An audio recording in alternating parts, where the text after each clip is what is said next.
It's time for the Rick Smith Show. Now, here is the voice of the working class, Rick Smith.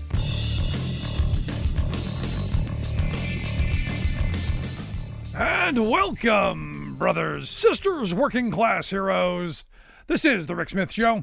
Thanks so much for being here today on the big program. Lots to get to, lots to talk about. Want to start off with Singapore Air. Evidently, Singapore Air had a really good year. In fact, so good that they wanted to reward their employees. Evidently, the airline reported a record annual net profit of $1.98 billion, a 24% increase over the previous year. Now, this Singapore Air, they were named the world's best airline by Skytrax World Airline Awards. And I guess it's the for the fifth time, last year, I guess this is what's happened. Now, their CEO said, hey, we want to reward our employees. And it got me thinking, I saw this, I'm going, wow, I wonder what Singapore Air is going to give their employees as a reward for doing, really hard work of earning their passengers' respect and doing a good job and all of this stuff. What are they going to get? Maybe a carry-on bag, maybe an attaboy or attagirl, maybe something, a little token of their appreciation. No. In fact, they got, according to CNN, each employee is going to get the equivalent of 6.65 months of pay, an additional 1.5 months pay for pandemic-related efforts. So you're looking at what? Over 8 months? Over 8 months of pay as a thank you for doing your job and doing a good job. And it got me to thinking, what if that was an American company? What would they get? And it got me thinking about this. If you remember back in February, we talked about this Sephora company who evidently hit $10 billion in revenue. And they wanted to show their appreciation for their workforce. So for getting to $10 billion in sales, did they give, more than 8 months of salary as a bonus? No, silly. They got stale cookies. And not cookies, sorry, a stale cookie. I'm not making this up. Evidently, once they hit this award, the mother office sent out a box filled with cookies to be shared and a note. Sent him a little card that said, in this box, you will find a sweet treat to enjoy with your team. We thank you for making it our greatest year ever. Cheers. And of course, at the bottom of the card, it's been reported as saying, the content of this card is confidential and should not be shared externally, as it is a violation of our company's policy. So if you shared the card that had the stale cookies in the box as a reward for hitting $10 billion in revenue, you could probably be fired. Welcome to America. And, when people go, Rick, why are you such a big supporter of unions? Here's a start. Now, look, do I think every company who does really well, as this Singapore Air, do I think every company is going to give that kind of a reward? No. But, come contract time, when you sit down and you go, as an employer, you made 24% more off of our labor. We'd like some of it. To me, that's where you go with this. But understand, the sad reality is, in this country where, you've got, 4 airlines that control 80% of the industry, they're still trying to figure out how to break up the unions they've got and cheat people out of wages and hold their costs down instead of going, hey, thank you for your work. But understand, it's just not airlines. I mean, we got, what is it? 4 companies control almost 85%. Upwards of 85% of all the meat market. 3 companies control over 90% of the soda you drink. three companies control, almost 3/4 of the cereal market. And you go, but Rick, I don't hear this stuff. Yeah, because 6 companies control 90% of everything we see, hear, and read. Not shocking. Which is why the frame of, inflation is all Joe Biden's fault is something that's brought through, because you've got a very robust right-wing media who will continue to repeat that frame. It's all Joe Biden. It's Bidenomics. It's easy. It's Bidenomics. It's Biden's fault. Without going, no. This is corporate greed at its finest. This is what happens when you consolidate industries. And, 3 guys can go on a website and go, manufacturer's suggested retail price? We're just going to jack that up. Now, it's interesting because Mark Pocan, representative from Wisconsin, he has pointed out in a tweet, and we're going to have him on the program tomorrow to talk about this, that evidently there has been a CEO of an American oil company, his words, that got themselves caught colluding with a foreign oil-producing country, Saudi Arabia, OPEC.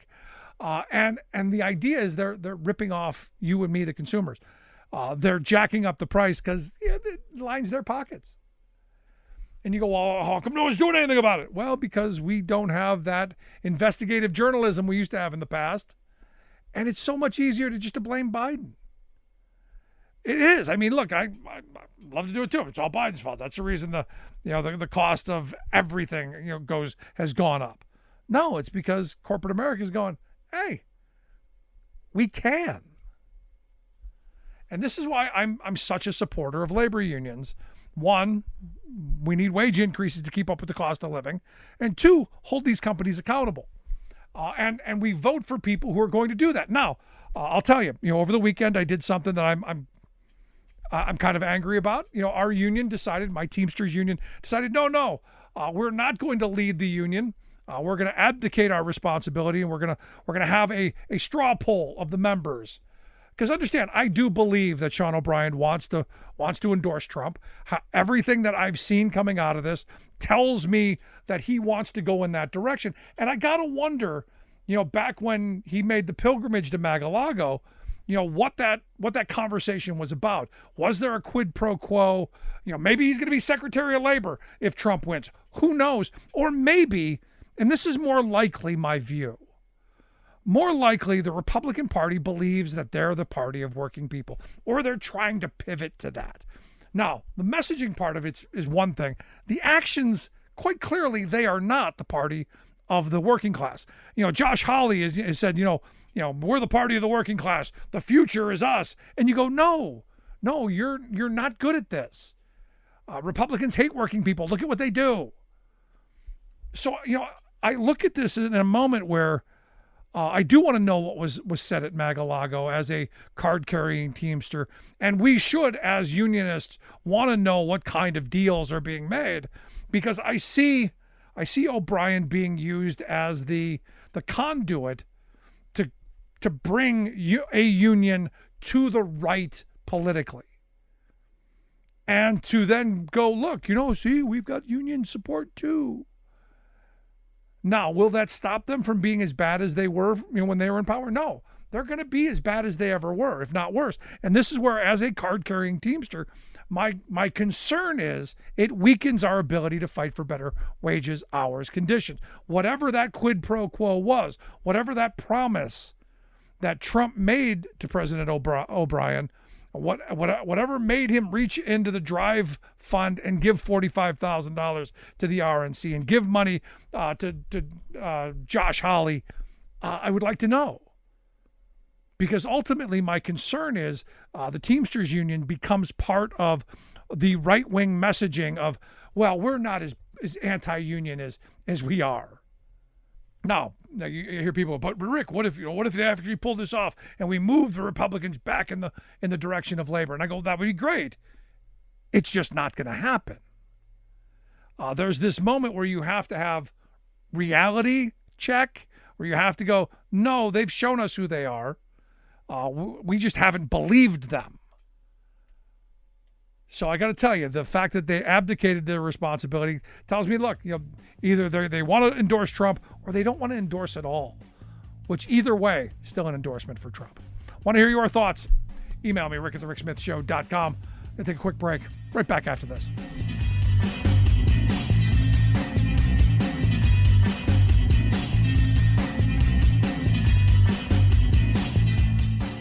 We are AFGE, the American Federation of Government Employees. We represent 700,000 federal and D.C. government workers who are the vital threads of the fabric of American life. We support our nation's military. We take care of our nation's veterans. We protect our nation's borders. We respond to our nation's crises and natural disasters. We provide services to our nation's seniors. The American Federation of Government Employees. We work for America. We are AFGE, the American Federation of Government Employees. We represent 700,000 federal and D.C. government workers who are the vital threads of the fabric of American life. We support our nation's military. We take care of our nation's veterans. We protect our nation's borders. We respond to our nation's crises and natural disasters. We provide services to our nation's seniors. The American Federation of Government Employees. We work for America. Welcome back to The Rick Smith Show. Now, here is Rick Smith. So last Thursday, the good folks at the American Federation of Government Employees, AFGE, and the Transportation Security Administration folks, TSA, had a little powwow, a little get-together, signing ceremony. They came to a tentative agreement on their collective bargaining agreement, so had an event where they came together, talked about, hey, what kind of an agreement did they come? The greatly improved wages, organizing rights that are in this, what they're calling the most pro-worker contract in the agency's history. And here to share some thoughts on, well, what it took to get there, what it is, how it works, and how it benefits all of us. I've asked Dr. Everett Kelley to come talk with us. He's the president of the American Federation of Government Employees, AFGE.org, their website. Dr. Kelley, thanks for taking time for us. Rick, it's good to be here, and thank you for having me. So I'll steal a Bidenism. I hear this is kind of a big freaking deal. To say the least, Rick. So walk me through what makes this historic. What did you guys come together? What'd you get? Well, first of all, as you know, this has been a 20 years in the making. When this administration, well, not this administration, rather, when this agency was formed, it was intended not to be a union agency. Right. It was intended to be private contractors, but the workers said no, AFGE said no. And so we won the right to organize the TSA back in 2010, 2011, around that time frame.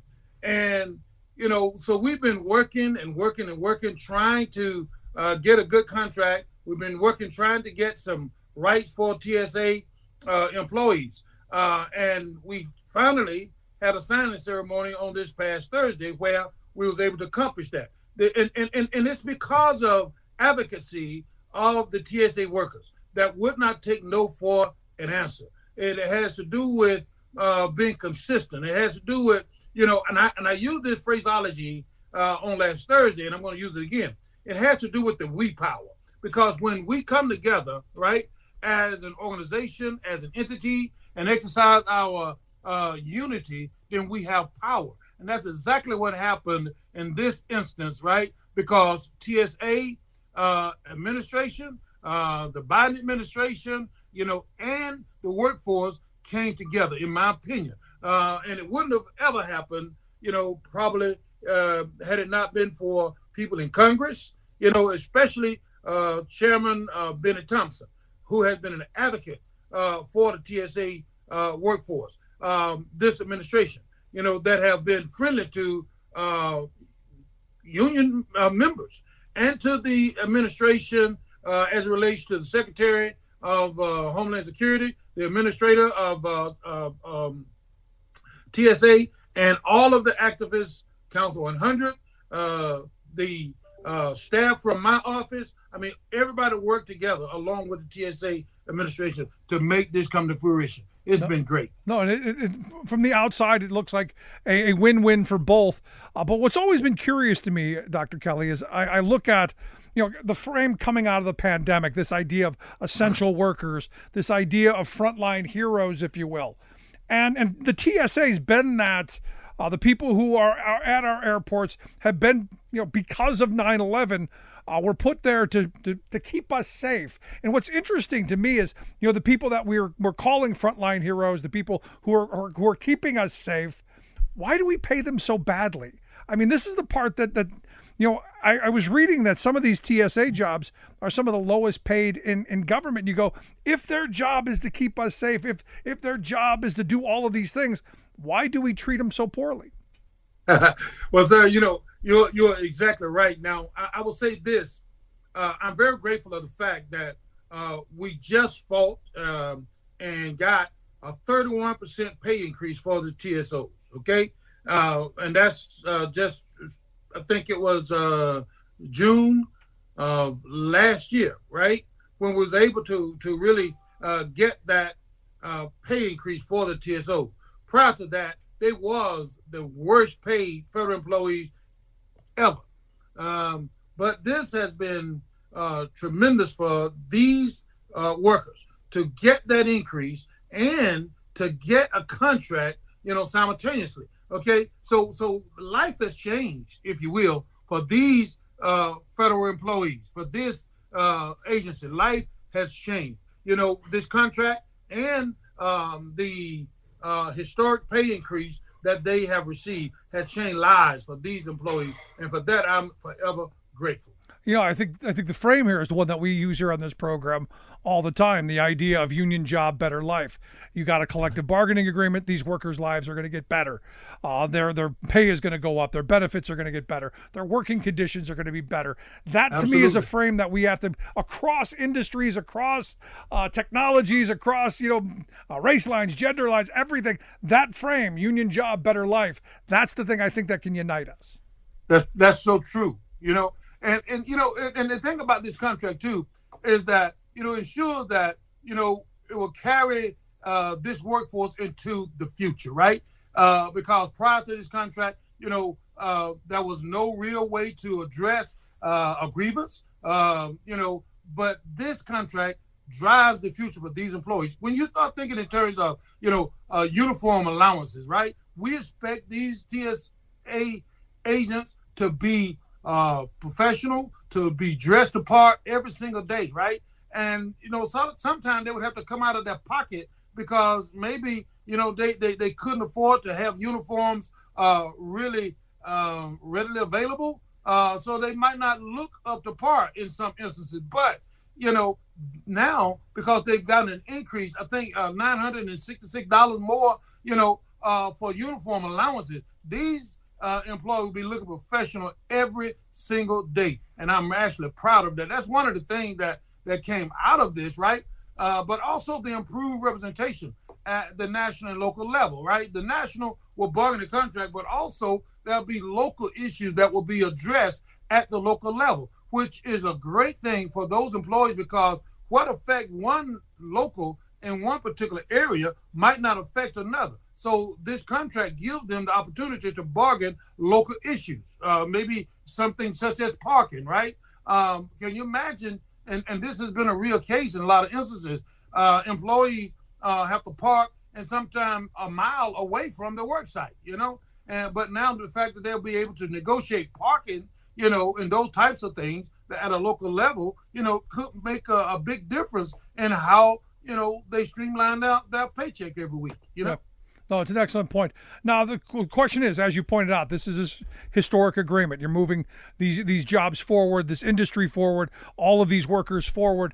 And look, at the end of the day, maybe I'm wrong in this, but I think that only happens in the political environment that we're in right now. In 6 months, we've got an election coming up. If things change, how vulnerable is this contract and this workforce to the changing winds of the politics of the president and the people that he puts into the positions who oversee the TSA? Well, it's no doubt that, a change in the presidency could make a difference, right? That's no doubt. An executive order or anything could change. Just the mere fact that they change administrators could make a big difference. But what is so good about this particular contract is that, it's binding for 7 years, okay? They signed this contract for a 7-year duration, and I'm grateful for that because, it would be virtually impossible unless somebody decided, you know what, we're going to disregard this contract and it doesn't mean anything to us. For 7 years we have this contract. Well, let me ask you that, Dr. Kelley, because the reality is, I've been hearing a lot and we've been talking a lot about this Schedule F that President Trump has thrown out there, this idea that he's going to come in and if you're not loyal enough, going to throw you to the curb, and you've got this Project 2025 that the Heritage Foundation is engaging in. It appears to me, and you can help me with this, I hope, that it appears to me we're going to bring patronage back again. And these are people who don't believe in unions or union contracts. So that's why I ask about the vulnerability part. Does that concern you?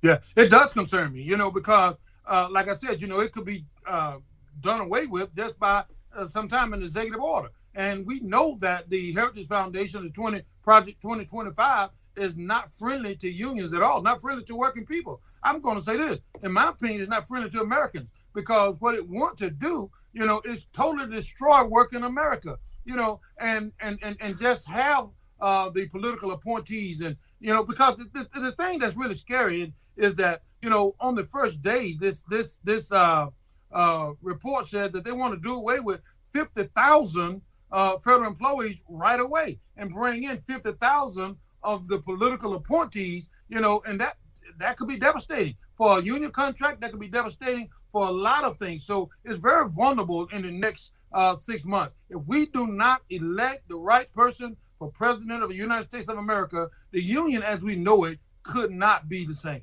Well, look, our government will not be the same. What they're talking about is blind faith loyalty, returning to the days of patronage. And look, we know what Trump did during his 4 years. We know the kind of blind faith loyalty that he demands. And, well, I don't know that that's good for democracy. I don't know that you said it's not good for America. I agree. I don't know that it's good for the future of this country, which is why I think it's important to be talking about this, especially with the backdrop of signing this historic contract that we're excited about. This is good. This is moving people forward. This is making lives better. But one bad vote, I fear it goes. It could set it back. It could set us all back.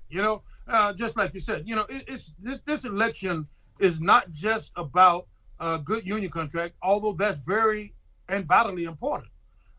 This election is about the very democracy, in my opinion, of America, because that's exactly you will not see America the same again if we don't elect the right person for president. If Joe Biden is not elected for president and Donald Trump is, in my opinion, America will never be the same again. Democracy goes out the window because, as we saw from the last term that he was in office, we saw people that were solely dedicated to him, not to the Constitution of the United States, not to the people of America, but to him. And that's what I fear if he's ever elected again to the presidency of the United States of America, America will never, ever be the same. Yeah, well, your union is the cautionary tale, I think, in this. Because if I remember right, during the Trump years, they did everything they could do to neuter your ability to represent your members. It did everything they did their foolhardy best to silence any opposition. And taking away grievance time, taking away office space, taking away all of the infrastructure that is there to have a collective bargaining agreement and to have it enforced. So that seems like, to me, potentially a walk in the park for what they've got planned. Do your members remember this? Are you back re-emphasizing how devastating that stuff was, and what kind of responses are you getting? Well, I certainly remember that. Okay, I mean, and it's a nightmare, right? That they don't want to relive. Okay, because like you said, representatives were kicked out of their offices. They were told they couldn't represent their members. All of these types of things that was occurring, and we are alerting, our membership right now that if we are not proactive in this election, we could end up back in a situation even worse than what we saw then. Because I think that it would be worse because these guys already did the trial and error. Okay, they're ready to move. They're ready to move on day one, and so we just have to work hard and be vigilant to make sure that this election is indeed the most important election that union members, and America will ever vote in for the sanctity of our country. I truly believe that, Rick. No, I absolutely agree with you. You know, over these next 6 months, what is the message AFGE is putting out to their members?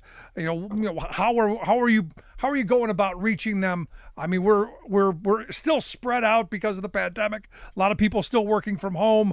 You know, are we finding messaging a little difficult? Are we finding getting people a little difficult?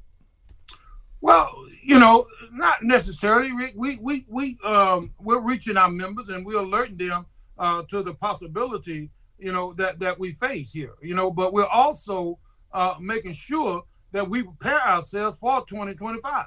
Okay, in the event, something happens that we don't like. Okay, right. I don't like to speak that something will happen like that because I try to be a person of faith. And I want to believe that America will elect the right person for president. But in the event that something happens, you know, we are preparing our members, you know, by alerting them of the things and the strategies that we are putting in place in the event that something like that happens. So we're staying in contact with our members. Matter of fact, we have what I call even before I read about the 2025 project, you know, I had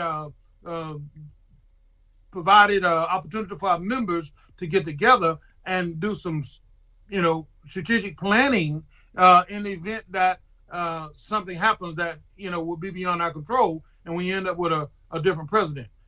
So we are making plans for that. Yeah, you got to have every contingency. But right now, congratulations on this collective bargaining agreement. From everything I've seen, this will make the lives of our TSA officers much better. Good on you guys. Congratulations to them. And I appreciate you taking some time for us. The pleasure's mine, Rick. And let me just say this too. You know, it wasn't just an effort on AFGE's part. It took effort on both the administration and AFGE because they sent to the table a team that was willing to negotiate, right? And that's because we have a good administration. Absent that, you know, it would have been a hard-fought battle. We probably wouldn't even have finalized this contract at this moment. So I'm grateful for the administration. There you go. Dr. Kelley, I appreciate you taking time for us. Thank you. Pleasure's mine, Rick. Thank you so much. Dr. Everett Kelley, National President of the American Federation of Government Employees, AFGE.org, the website, if you want to take a look at the work that they do. Also, some of this historic, this contract. Good stuff. I want this for everybody. I want to hear your thoughts. Email me, rick@thericksmithshow.com. Back after this.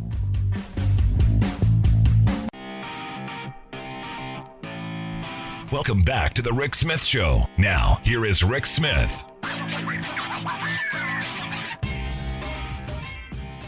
So I got an interesting email the other night that caught my attention. And it's one of those things where you go, are you paying attention? Because I got this email saying, you know, Joe Biden doesn't do anything for working people. He hasn't done anything to China.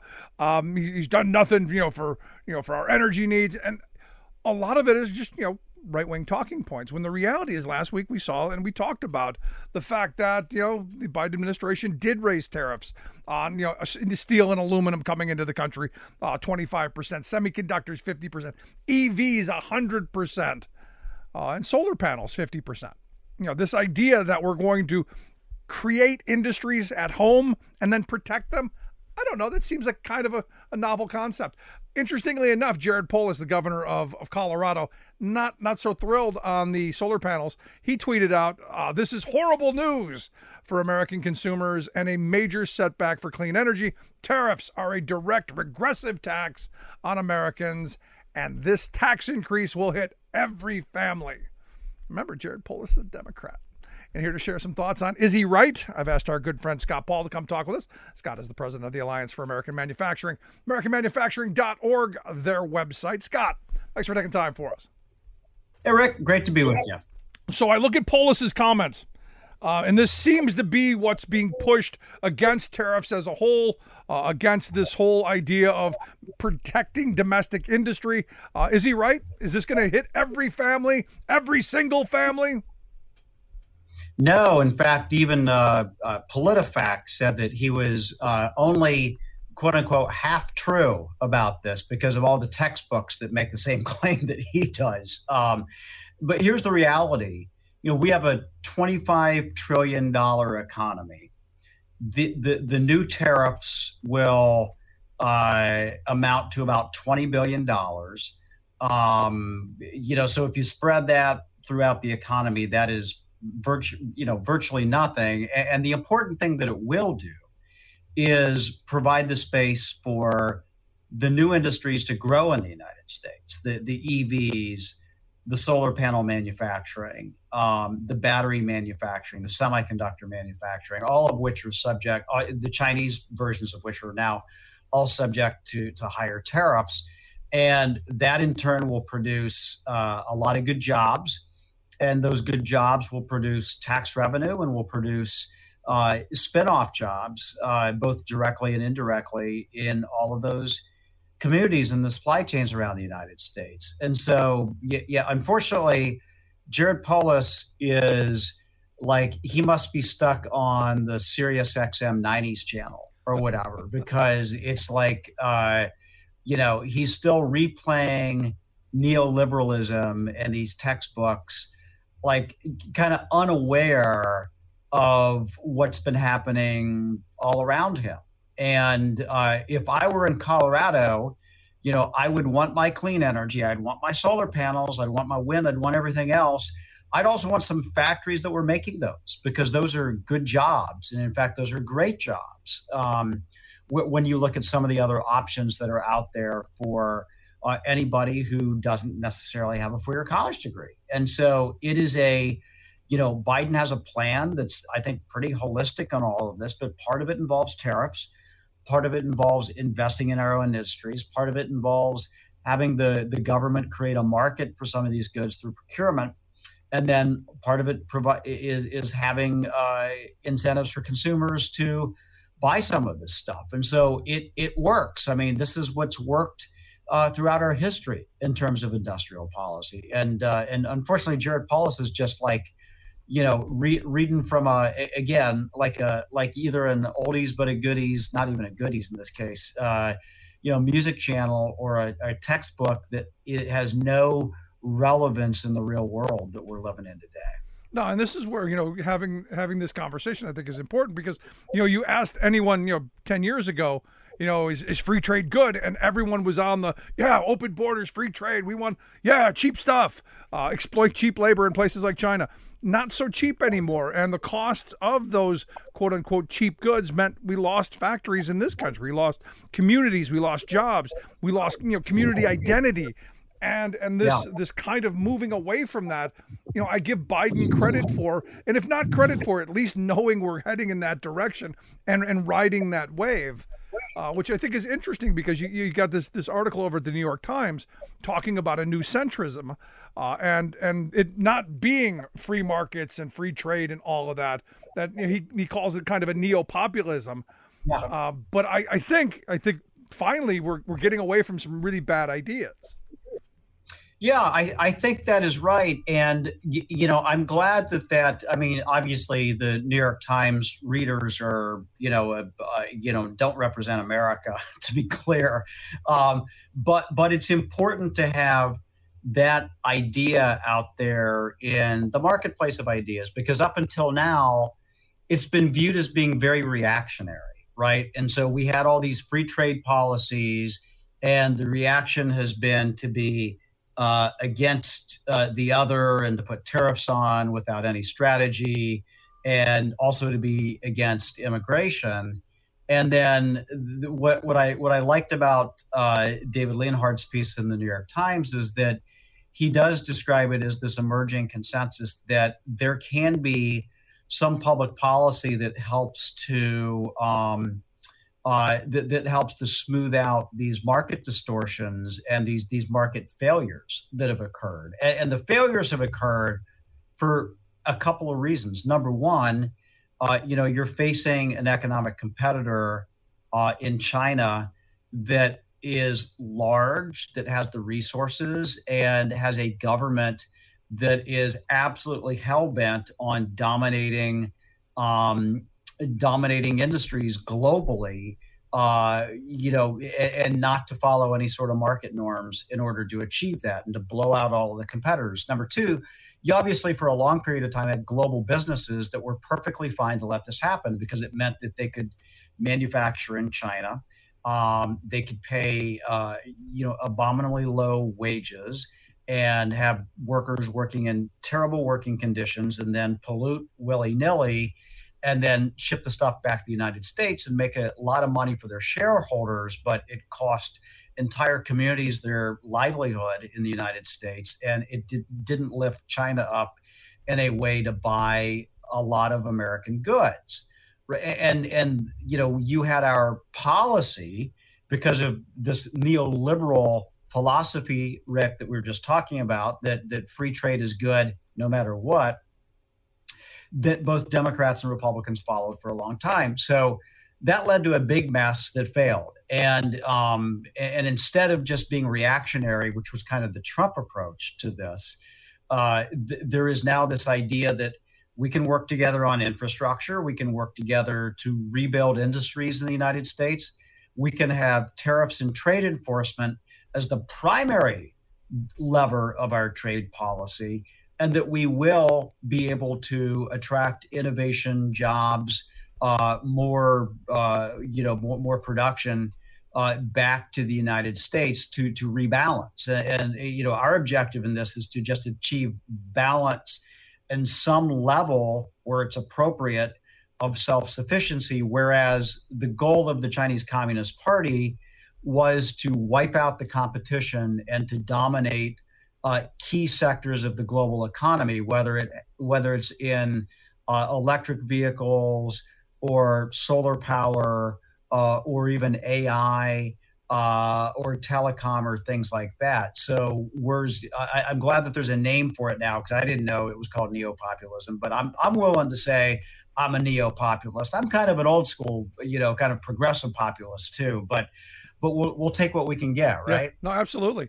But one of the things that I keep hearing from people is that by doing what Biden's doing, we're hearkening back to the the pre-depression era of isolationism. And I go, look, I'm not an isolationist. I'm a protectionist.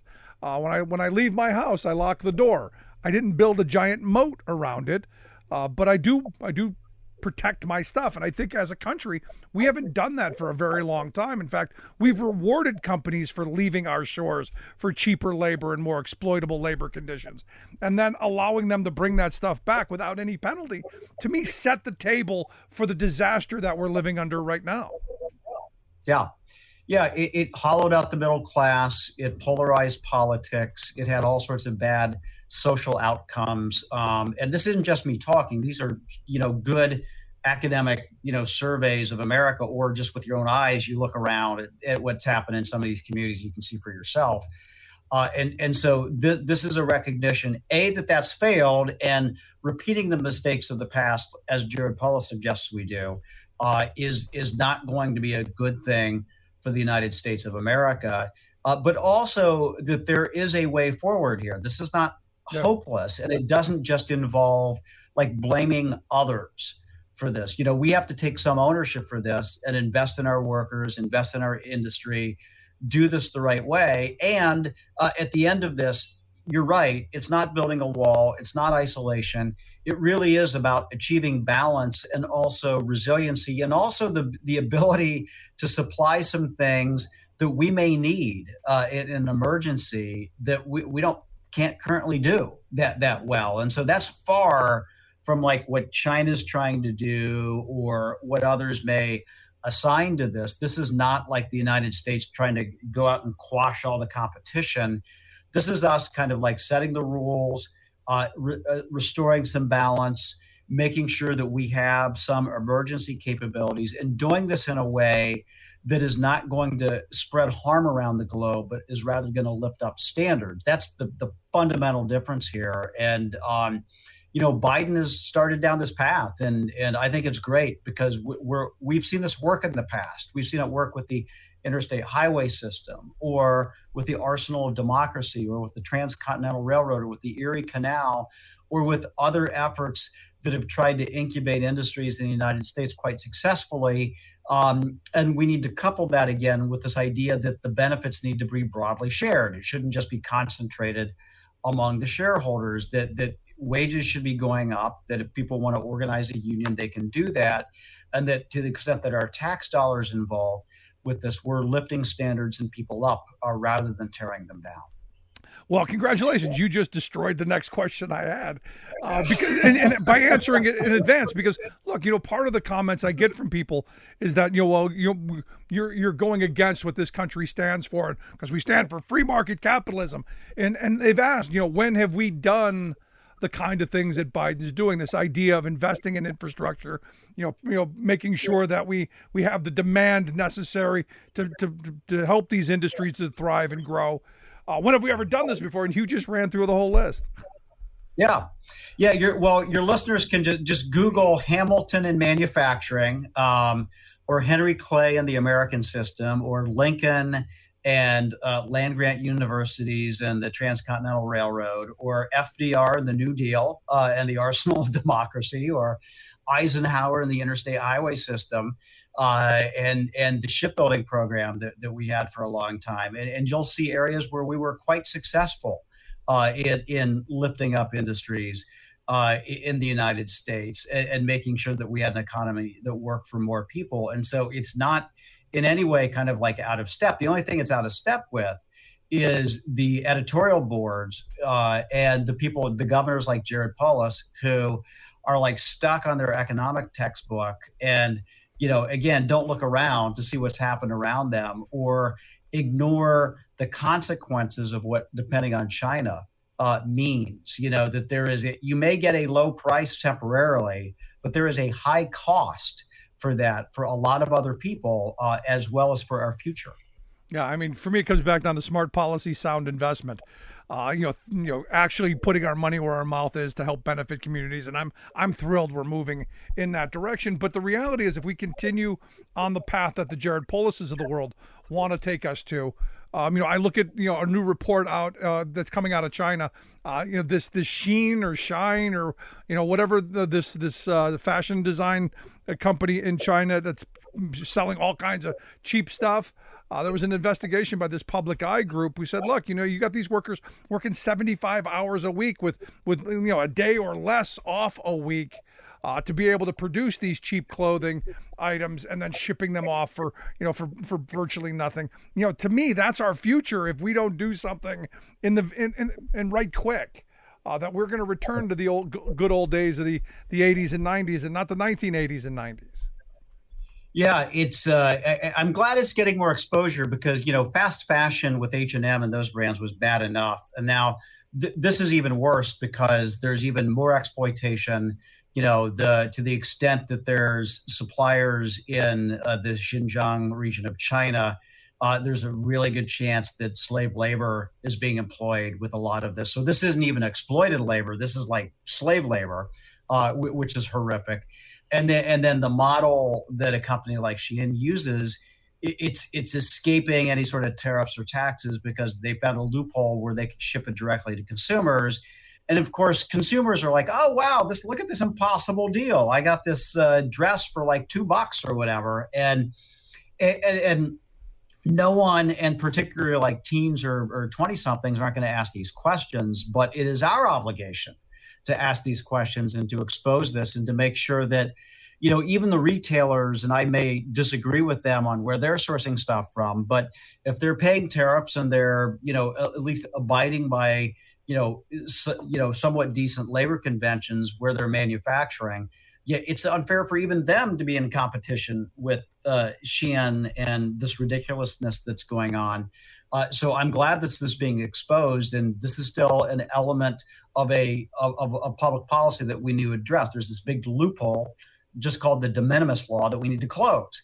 And then we need to, make sure that companies like Shein or Temu or whoever else are doing this aren't allowed to get away with it anymore, Rick. Now, what do you say to the person who goes, well, but we can get it so much cheaper? What you're talking about is raising prices on it. Back to what Polis is talking about. How is that not, making his argument then? Yeah, that's right. Well, I put it this way. It's like The problem isn't in America, isn't that you can't find like a $5 t-shirt. In fact, you can find almost too many of them. What you can't find enough of are good family supporting jobs in the United States. And so I don't know that this would have an enormous price shock for most consumers in the United States. I mean, I'll be honest about this. I mean, it might involve some price increase, but the odds are also very good that we'll have more good jobs available. They'll be paying better wages. And then you won't have to feel like you're connected in some way to a supply chain where you may be paying a low price, but there's a high cost to someone out there, which is not a great way to feel about your purchase, I think. No, I'm right there with you. And this is where I think an education of society as a whole, getting away from the hooray for me and the heck with everyone else mentality that has been pervasive for decades now. Maybe this is what we need to start talking about, the community over the individual, which, that doesn't fly very far these days. But the hope is maybe these cases will get people thinking about it. I agree, Rick. There's a lot to be said for the idea of investing a little more in something that is quality, something that hanging on to it, and you're going to be better off at the end of your period of ownership of that than someone who's buying like the $2, $3 garment after garment that lasts the season, and then you got to find a landfill for it. So there's a more sustainable way to do this. Absolutely. I'm right there with you. But Scott, as always, I appreciate the input. Great stuff as always. Thank you so much, Rick. Appreciate the opportunity to be on. Our good friend Scott Paul. Make sure you check out their website, AmericanManufacturing.org. We'll get links out on social media. I want to hear your thoughts.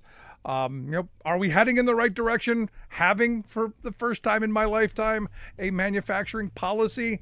Wanting to create domestic industries for domestic consumption? Email me, rick@thericksmithshow.com. Right back.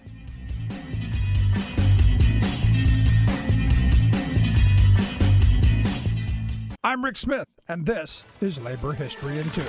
On this day in labor history, the year was 1946. That was the day that Democratic President Harry S. Truman ordered the government seizure of the nation's bituminous coal mines. 800,000 United Mine Workers of America, led by John L. Lewis, had gone out on strike. A wave of strikes washed over the United States after World War II. As part of the war effort, most unions had agreed not to conduct work actions during the war. But as industry profits soared due to wartime government contracts, workers saw little improvements in their wages or working conditions. Pent-up worker frustration boiled over after the war. Historian Jeremy Breacher had noted that the U.S. Bureau of Labor Statistics called the first half of 1946, quote, the most concentrated period of labor management strife in the country's history. The miners were part of that strife. They wanted improved wages, better health care benefits, and safety on the job.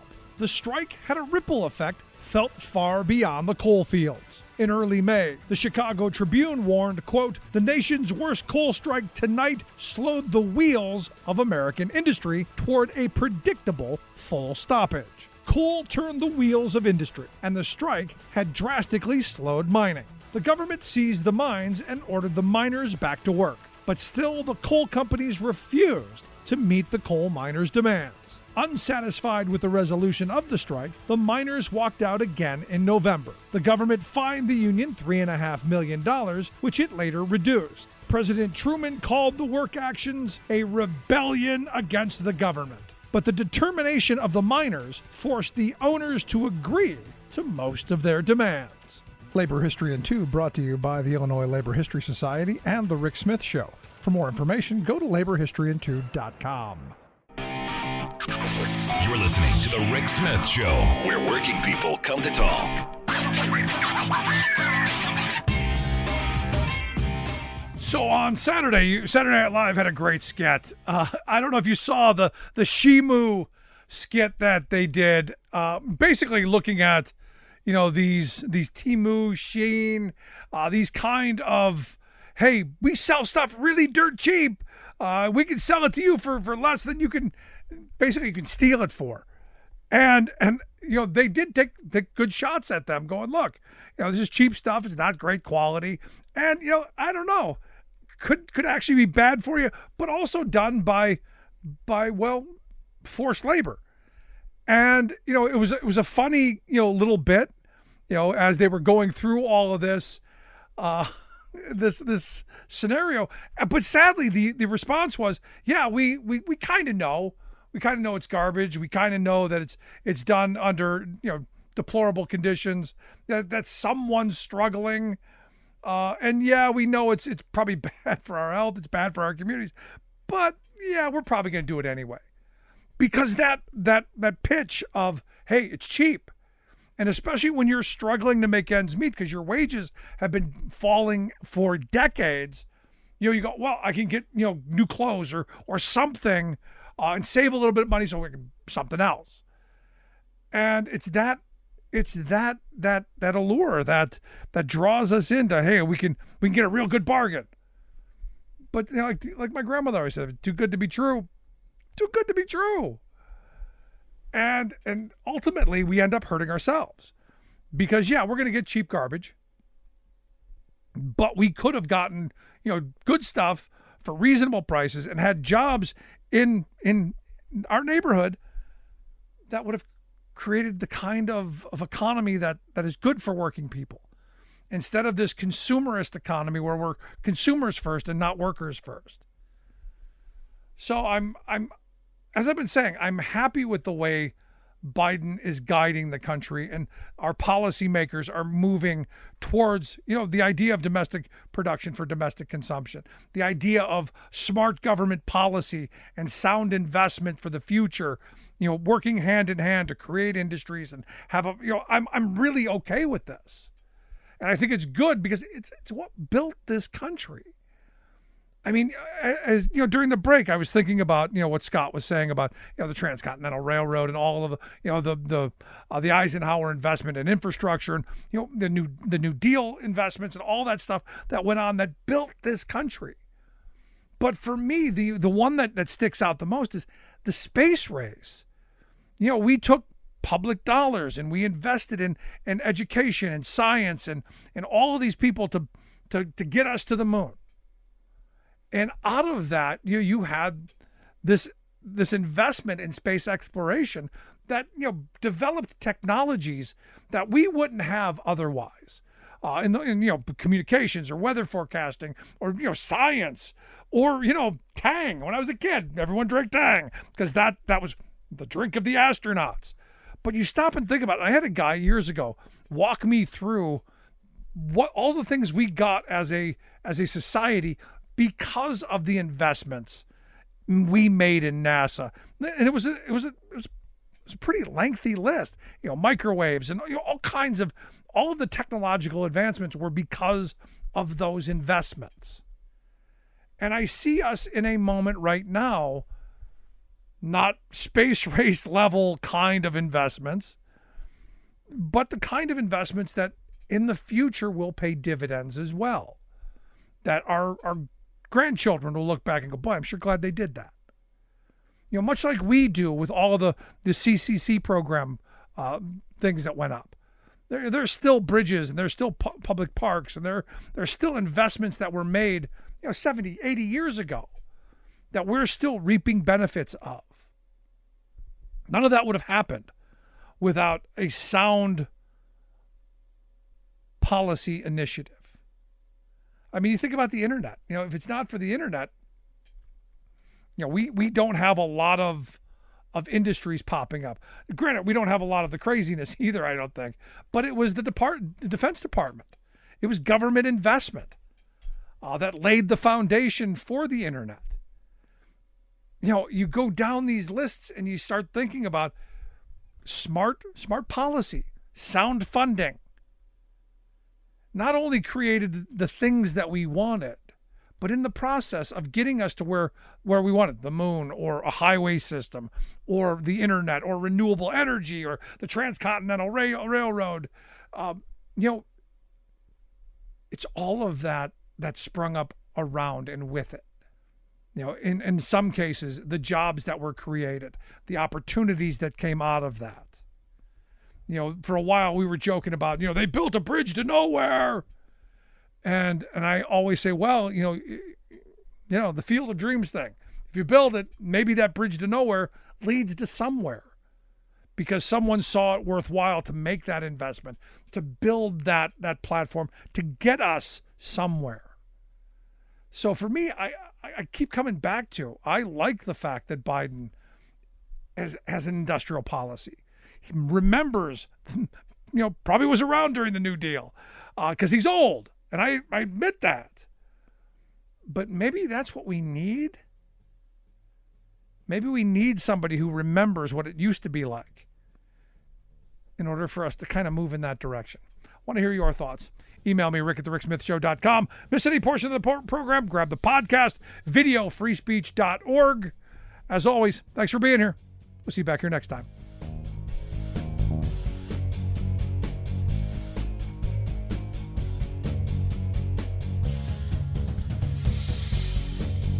You've been listening to The Rick Smith Show.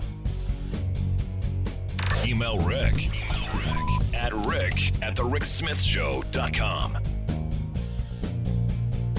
Until next time, this has been The Rick Smith Show, where working people come to talk.